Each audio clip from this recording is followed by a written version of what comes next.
Em 1203, o Château Gaillard representava o auge da arquitetura militar medieval, uma fortaleza construída por Ricardo Coração de Leão para proteger os territórios ingleses na Normandia. Posicionado estrategicamente em uma colina acima do rio Sena, ele era considerado impenetrável, com 3 linhas de defesa independentes. Após a morte de Ricardo, a fortaleza passou para o controle de João Sem Terra, um rei cuja capacidade militar seria posta à prova pelo astuto rei Filipe II da França. Em meio a um conflito de poder, o cerco ao Château Gaillard seria um teste de engenhosidade, paciência e estratégia. Capítulo 1. O cerco começa.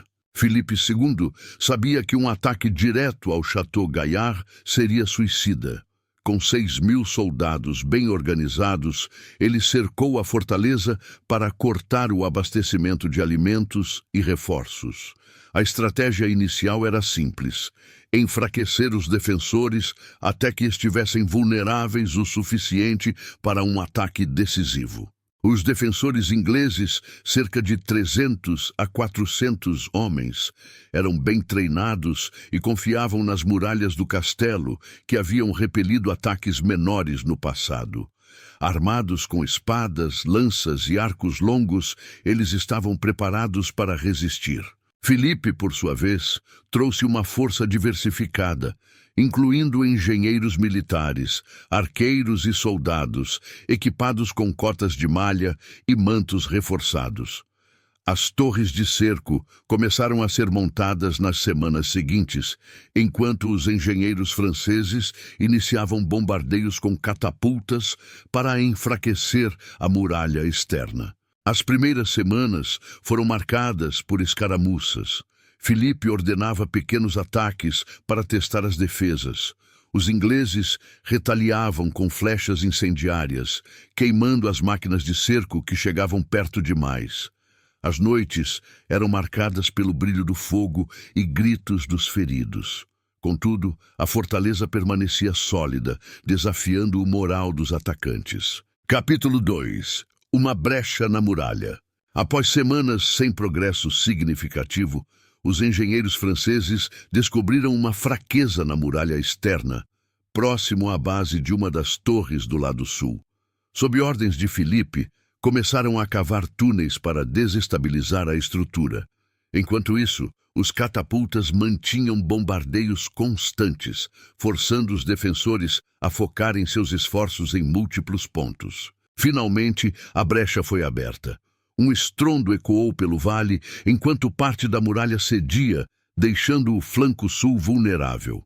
Filipe ordenou um ataque imediato. Centenas de soldados franceses invadiram a primeira linha de defesa, enfrentando resistência feroz. Os ingleses, em menor número, usaram pedras e óleo fervente para tentar conter o avanço. O combate corpo a corpo foi brutal, com os franceses utilizando mantos de couro encharcados para se protegerem do fogo e das flechas. Apesar das baixas, os franceses conseguiram capturar a primeira linha. Os defensores ingleses recuaram para a segunda linha, uma área fortificada com fossos profundos e muralhas ainda mais altas. Agora, os atacantes estavam mais próximos, mas também mais expostos. O cerco entrava em uma nova fase. Capítulo 3. Resistência e queda. Filipe adaptou sua estratégia. Arietes foram posicionados contra o portão principal da segunda linha, enquanto soldados carregavam escadas para escalar as muralhas. O ritmo do cerco aumentou, e os franceses fizeram avanços lentos, mas constantes. Os defensores, exaustos e com suprimentos escassos, lutavam desesperadamente. Dentro das muralhas, a situação era sombria. Os soldados ingleses estavam famintos e doenças começavam a se espalhar. Mesmo assim, a liderança local ordenava que resistissem a todo custo.